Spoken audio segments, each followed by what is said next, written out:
has led international aviation. To this day, as measured by dollar amounts, Boeing remains America's single largest foreign exporter. But now, like so many American institutions, Boeing is in trouble. Last year, the company's latest generation of 737 airplanes was grounded worldwide following several horrifying crashes. There's still no sign the planes will be allowed back in the air anytime soon. Production is being suspended.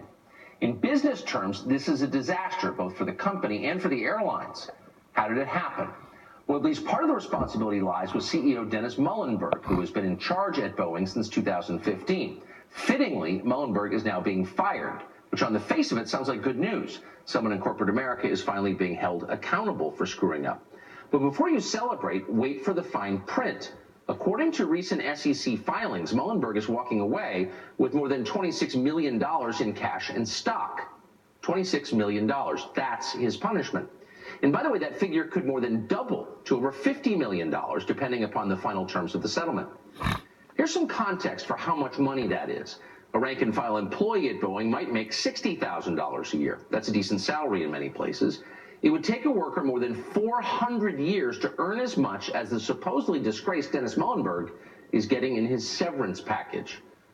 In other words, for his work presiding over deadly airplane crashes, Muilenburg is walking off with enough money to pay the median income for 420 American households.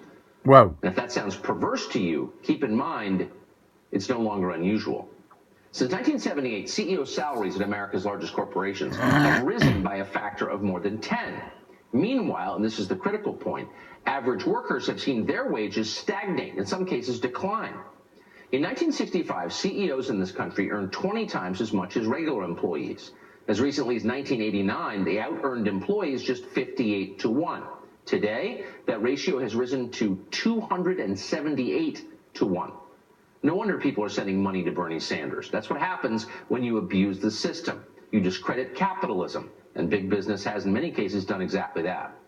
Now keep in mind, this isn't happening everywhere on the globe. In Europe, for example, the disparities are much less stark.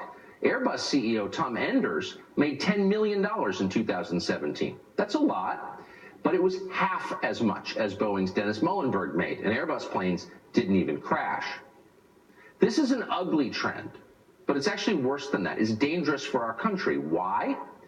Well, because when normal people see their lives getting worse, while failures like Dennis Muilenburg get rich beyond description, many, not surprisingly, conclude that our system is rotten and not worth keeping. And the polls show that's happening right now. Attitudes are changing fast. Thanks to stories like this one, Americans are warming, shockingly, to socialism. 6 months from now, a socialist could be the Democratic nominee for president. In a few years, this could easily be a socialist country. What would that look like? Well, of course, it would be a disaster. Socialism doesn't work. It never has worked, especially not in sprawling, diverse countries like this one.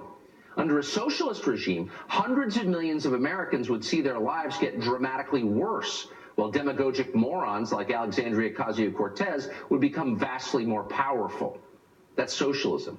You think America is stratified and unequal now? Wait till we get a socialist system. It will be so much worse.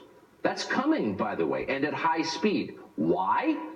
Because mindless Chamber of Commerce libertarianism has allowed greed and stupidity to flourish in corporate boardrooms. And unless we rein that in immediately, right now, we're going to lose the system that made this country great. So that's what's going on. As of tonight, America is sending thousands of additional troops to the Middle East, but the Iraqi government may soon say that they are not welcome there. So what will happen next?